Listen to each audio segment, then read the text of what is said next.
Siapa bakal calon wakil presiden Anies Baswedan di Pilpres 2024, tak hanya menjadi perdebatan di internal Koalisi Perubahan untuk Persatuan (KPP), yang terdiri dari Nasdem, Demokrat dan PKS, tapi juga memicu pertengkaran sengit antara Nasdem dan Demokrat. Padahal, pembahasan mengenai siapa bakal calon pendamping Anies, Tim 8 telah merampungkannya dan akan segera mendeklarasikannya di Gelora Bung Karno, GBK pertengahan Juli tahun 2023. Seperti diungkap Ketua DPP Partai Nasdem, Willy Aditya pada tanggal 4 Juni tahun 2023 lalu. Namun pertanyaannya, kembali pada siapa sosok yang pas untuk mendampingi Anies. Maklum, karena yang akan dihadapi Anies di Pilpres 2024 nanti adalah calon-calon dari koalisi pemerintahan yang menjadi representasi Presiden Joko Widodo alias Jokowi. Sebut saja Ganjar Pranowo yang diusung PDIP, partai dari Jokowi. Kemudian yang kedua adalah Prabowo Subianto yang diusung Gerindra dan PKB yang notabene-nya adalah juga partai pemerintah. Tentu Prabowo juga akan mendapat dukungan Jokowi seperti halnya Ganjar. Sementara Anies, maju sebagai calon dari partai oposisi, yang jelas tak mendapat restu kekuatan istana. Sehingga, Pilpres menjadi pertempuran sangat berat bagi Anies.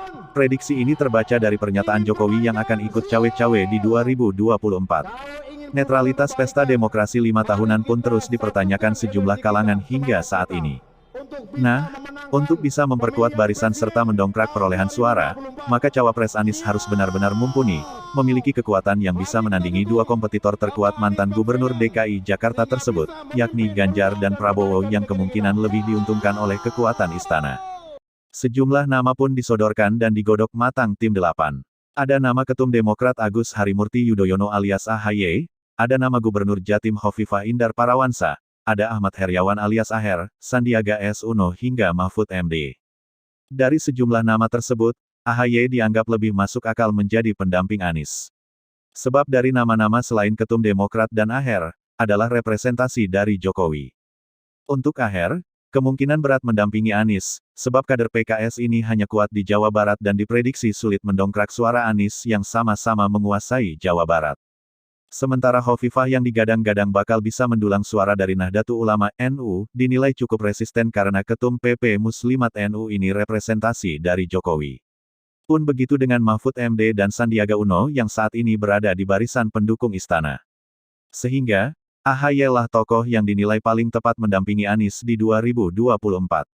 Tak hanya ketua partai, ketokohan AHY juga dianggap mewakili kaum milenial sehingga bisa lebih mudah menggait suara anak-anak muda. Sayang, Nasdem tak sepaham, dan tak menginginkan AHY mendampingi Anies, yang kemudian memicu pertikaian di internal KPP. Soliditas dukungan untuk Anies pun terganggu. Ditambah lagi godaan PDIP yang memasukkan nama AHY sebagai cawapres Ganjar. Bahkan berencana mempertemukan Ketua DPP PDIP Puan Maharani dan AHY dalam waktu dekat. Karena digoyang banyak isu yang kemungkinan bisa menggagalkan pencapresannya itulah, Anies sangat berhati-hati memilih siapa bakal pendampingnya, dan tetap merahasiakan nama bakal cawapresnya hingga Juli mendatang, saat mengumumkan kepastian pasangannya.